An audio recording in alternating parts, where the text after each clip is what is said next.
नमस्कार दोस्तों, जय हिंद जय भारत। मैं हूं CL Saini, CDRK Saini BEd classes में आप सभी का हार्दिक स्वागत है, अभिनंदन है। देखिए, हमारे इस चैनल के माध्यम से आप सभी के लिए पाठ योजना निर्माण कार्यक्रम चलाया जा रहा है, जिसके अंतर्गत आप सभी को आपके सभी शिक्षण विषयों पर पाठ योजनाओं का निर्माण करना बताया जा रहा है। आज की लाइव क्लास में हम हिंदी पद्य पाठ योजना क्रमांक 15 के अंतर्गत कवि गिरिजा कुमार माथुर द्वारा रचित छाया मत छूना, इस कविता पर आपको पाठ योजना का निर्माण करना बताएंगे कि आप छाया मत छूना इस कविता पर किस तरह कौन कौन से शिक्षण बिंदुओं के आधार पर पाठ योजना का निर्माण कर सकते हैं। तो आप सब बने रहें हमारे साथ, हमारे चैनल के साथ। और यदि आप हमारे चैनल पर पहली बार आए हैं तो हमारे चैनल को सब्सक्राइब करें। और देखिए, आप द्वारा जो भी पाठ योजना के कंटेंट हमें भेजे जा रहे हैं अंडर 10 डेज में, आप सबके लिए हम प्रोवाइड करवा रहे हैं। तो आप सब हमारा इसी तरह सपोर्ट करते रहेंगे तो हम भी आपके लिए कुछ नया करते रहेंगे।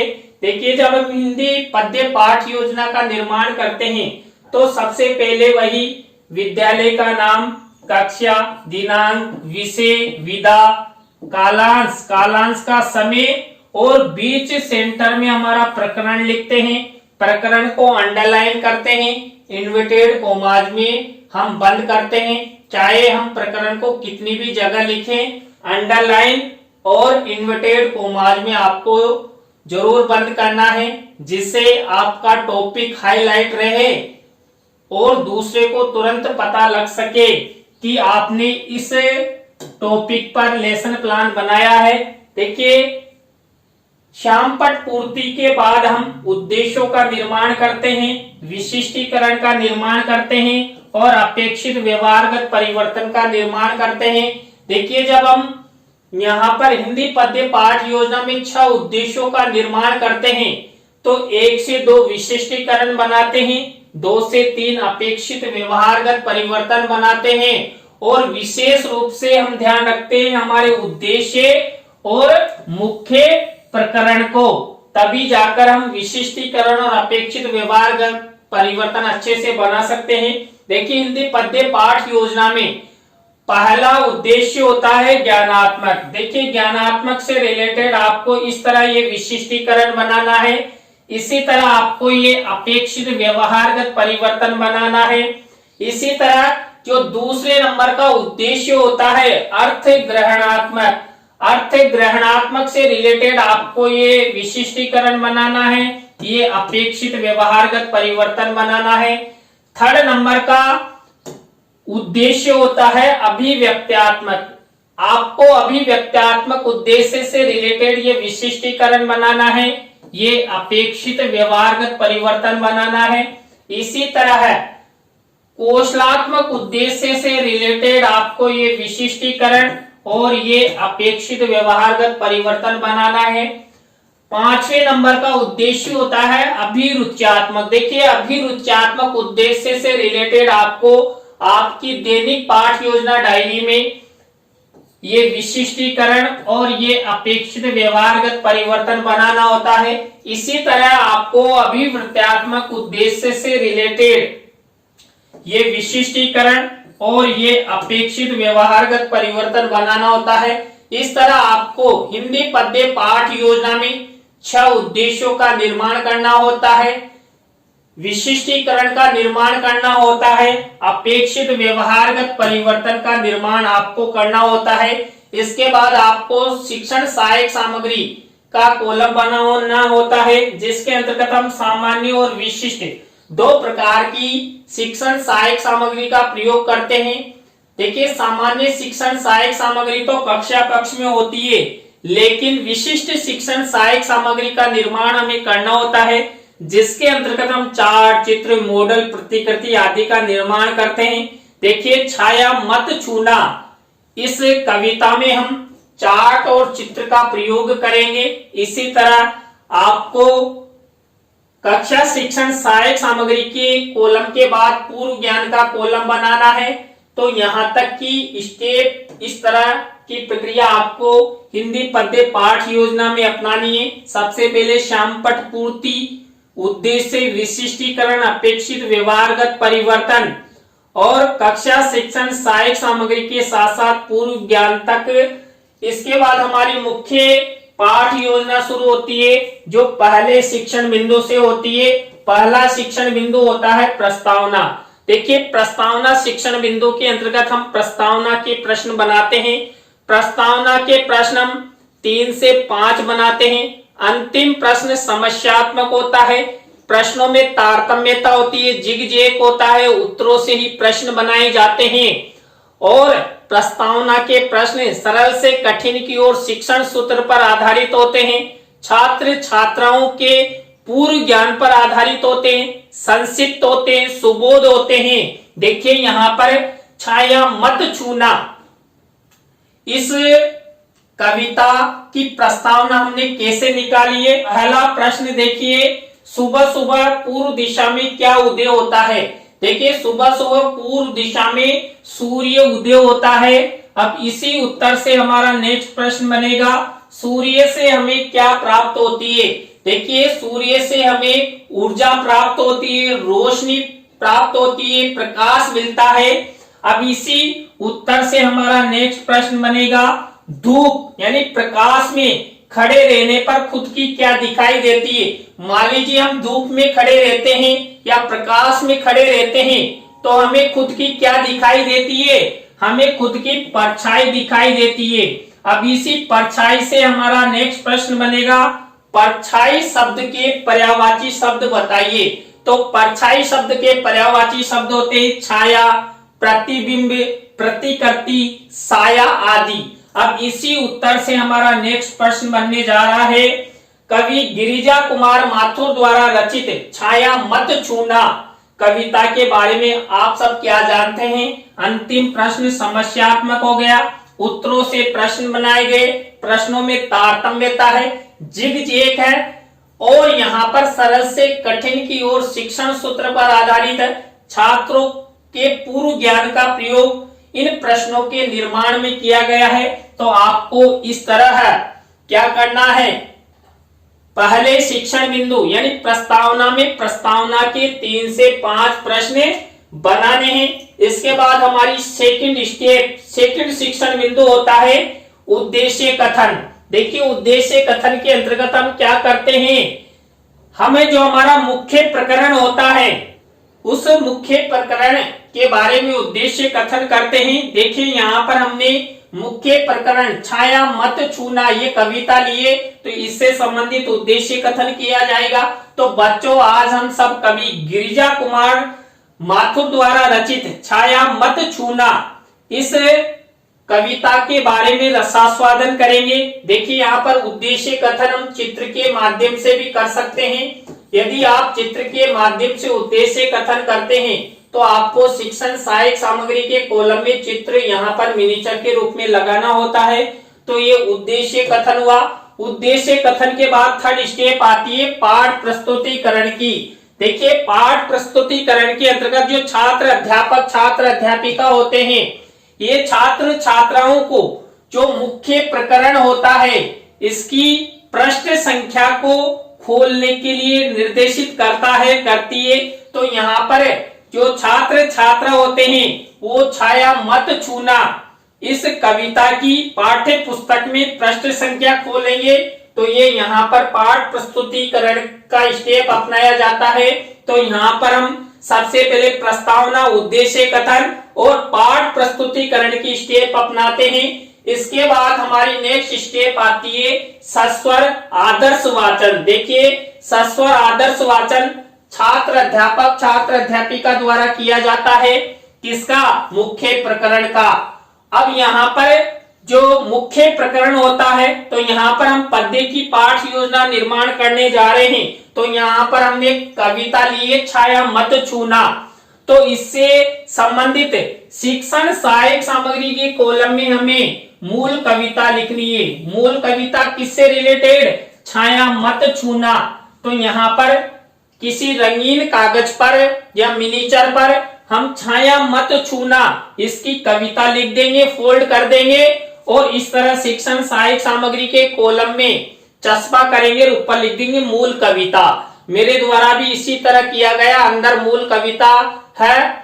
अभी ये जादू का पेन चलेगा और आपको मूल कविता दिखाई देगी, छाया मत छूना। देखिए छाया मत छूना ये पूरी कविता है। पहले यहां से शुरू है और इसके बाद ये दूसरा पेज है। तो ये छाया मत छूना ये मूल कविता हो गई। तो आप स्क्रीनशॉट ले लीजिए। तो छाया मत छूना इस मूल कविता की ये पंक्तियां। इसके बाद नेक्स्ट स्टेप आती है सस्वर अनुकरण वाचन की। देखिए जो सस्वर अनुकरण वाचन होता है ये छात्र छात्राओं द्वारा किया जाता है और जो छात्र अध्यापक छात्र अध्यापिका होते हैं ये छात्र छात्राओं को सस्वर अनुकरण वाचन के लिए निर्देश देते हैं। तो यहाँ पर छात्र छात्रा क्या करते हैं? सस्वर अनुकरण वाचन करते हैं। किसका? हमारी मुख्य कविता का। अब यहाँ पर छात्र छाया मत छूना इस कविता का सस्वर अनुकरण वाचन करेंगे। सस्वर अनुकरण वाचन के बाद हमारी नेक्स्ट स्टेप आती है अशुद्धि संशोधन की। देखिए अशुद्धि संशोधन कब किया जाता है? जब छात्र छात्रा सस्वर अनुकरण वाचन करते हैं और सस्वर अनुकरण वाचन के समय वो कई प्रकार की त्रुटियां कर देते हैं, शब्दों को अशुद्ध पढ़ देते हैं, अशुद्ध उच्चारण कर देते हैं। तो छात्र अध्यापक छात्र अध्यापिका क्या करते हैं? श्यामपट्ट की सहायता से उनके जो उन्होंने त्रुटियां पढ़ी या अशुद्ध उच्चारण किया उनका उच्चारण ठीक करवाया जाता है। तो यहाँ पर आपको दैनिक पाठ योजना डायरी में ब्लैक शीट का निर्माण करना है। सिल्वर कलर के पेन से इस तरह का फॉर्मेट बनाकर एक तरफ अशुद्ध शब्द एक तरफ शुद्ध शब्द लिखना है और इस तरह आपको ये अशुद्धि संशोधन की स्टेप अपनानी है। अशुद्धि संशोधन के बाद नेक्स्ट स्टेप आती है शब्दार्थ सरलीकरण की। देखिए जो हमारी मूल कविता है छाया मत छूना इसकी जो पंक्तियां थी इसमें कोई ऐसे कठिन शब्द हैं जिनका अर्थ छात्र छात्राओं को बताया जाए। तो यहाँ पर छात्र अध्यापक छात्र अध्यापिका क्या करते हैं? वही श्यामपट्ट की सहायता से ब्लैक शीट का निर्माण और सिल्वर कलर के पेन से शब्द और अर्थ का फॉर्मेट बनाते हैं। आपको भी आपकी दैनिक पाठ योजना डायरी में ये शब्दार्थ सरलीकरण की स्टेप इस तरह बनानी है और यहाँ पर मिनीचर लगाना है। तो यहाँ ये शब्दार्थ सरलीकरण व शब्दार्थ सरलीकरण सबसे अहम होता है क्योंकि यहाँ पर जब यहाँ पर कविता का भावार्थ स्पष्ट किया जाएगा तो छात्र छात्राओं को इन शब्दों का अर्थ अच्छी तरह ज्ञात हो जाएगा और छात्र छात्राओं के शब्द भंडार में भी वृद्धि होगी। तो ये शब्दार्थ सरलीकरण की स्टेप हो गई। शब्दार्थ सरलीकरण के बाद हमारी नेक्स्ट स्टेप आती है पद्य का भावार्थ। देखिए जो हमने मूल कविता ली छाया मत छूना इसकी जो पंक्तियां थी उसका भावार्थ यहाँ पर छात्र अध्यापिका द्वारा छात्र छात्राओं को बताया जाता है। तो यहाँ पर देखिए मैंने शिक्षण सहायक सामग्री में क्या किया है? जो हमारी मूल कविता है छाया मत छूना इस मूल कविता का भावार्थ रंगीन मिनीचर पर लिखकर फोल्ड कर चस्पा कर दिया शिक्षण सहायक सामग्री में और ऊपर लिख दिया मूल कविता का भावार्थ। अब यहाँ पर आपको भावार्थ नहीं दिखाई दे रहा है ना, ये भावार्थ इसके अंदर छिपा हुआ क्योंकि हमने उसको पेज पर लिखकर फोल्ड कर दिया था। तो अभी यही जादू का पेन आपको मूल कविता का भावार्थ दिखाएगा। देखिए मूल कविता का ये भावार्थ छाया मत छूना इस कविता का ये भावार्थ स्क्रीनशॉट ले लीजिए।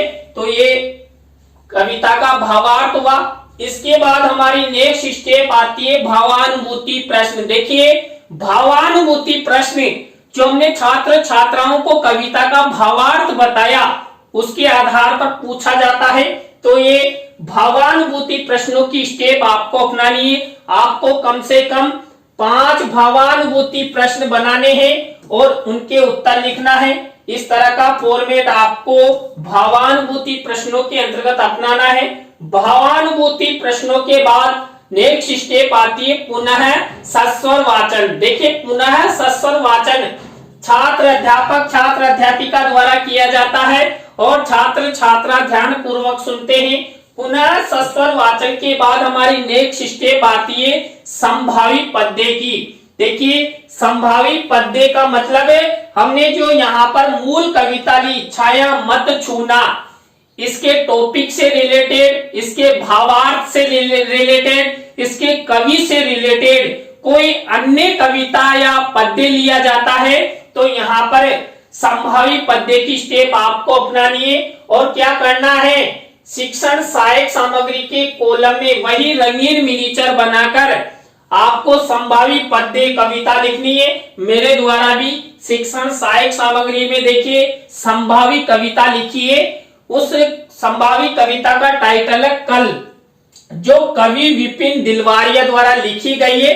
अब आपको मूल कविता भी दिखाई नहीं दे रही है तो अभी वही जादू का पेन चलेगा और आपको संभावी कविता कल कवि विपिन दिलवारिया की दिखाई देगी, उसका भावार्थ दिखाई देगा।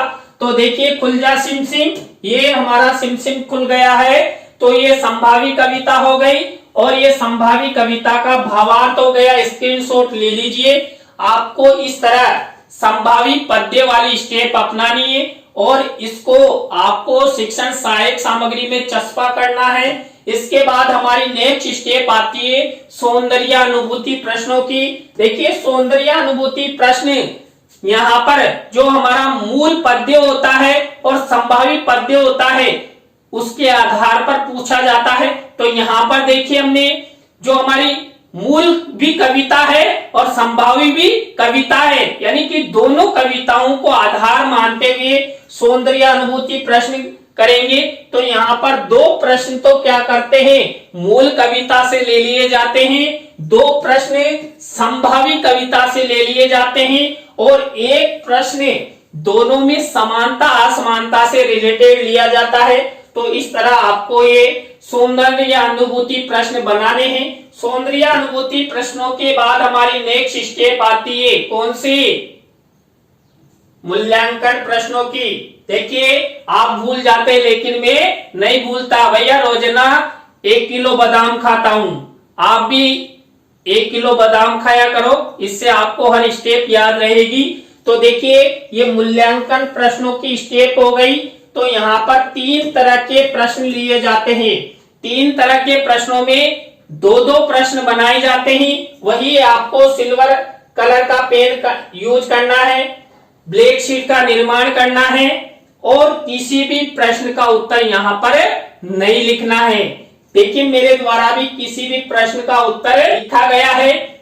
तो आपको इस तरह ये मूल्यांकन प्रश्नों की स्टेप अपनानी है। मूल्यांकन प्रश्नों के बाद हमारी नेक्स्ट स्टेप आती है गृह कार्य की। देखिए गृह कार्य की स्टेप में क्या करते हैं, जो छात्र अध्यापक छात्र अध्यापिका होते हैं वो श्याम पट वाले कॉलम में वही ब्लैक शीट का निर्माण करते हैं और सिल्वर कलर के पेन से 1 या 2 होमवर्क के लिए छात्र छात्राओं को निबंधात्मक प्रश्न देते हैं। तो ये गृह कार्य की स्टेप हुई। तो दोस्तों आज की लाइव क्लास में हमने हिंदी पद्य पाठ योजना क्रमांक 15 के अंतर्गत छाया मत छूना कवि गिरिजा कुमार माथुर द्वारा रचित कविता पर पाठ योजना का निर्माण करना बताया। आज की लाइव क्लास आपको कैसी लगी कमेंट्स में हमें जरूर बताएं। अच्छी लगी हो तो लाइक करें, कमेंट्स करें और शेयर जरूर करें दोस्तों। और देखिए कुछ बच्चों ने हमें कमेंट्स भी किया है। देखिए आप सबको पीडीएफ हमारे चैनल के माध्यम से मिल सकती है, लेकिन एक विशेष बात आपको बता दूं कि जो भी चैनल पर वीडियो अपलोड है वो आप सबके लिए निःशुल्क है, कोई शुल्क नहीं है। लेकिन आप पीपीटी या पीडीएफ चाहते हैं तो उसका तो कुछ लगेगा।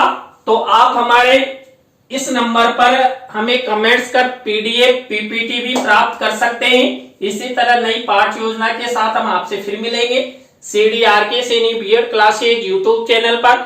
जय हिंद, जय भारत, राम राम साहब।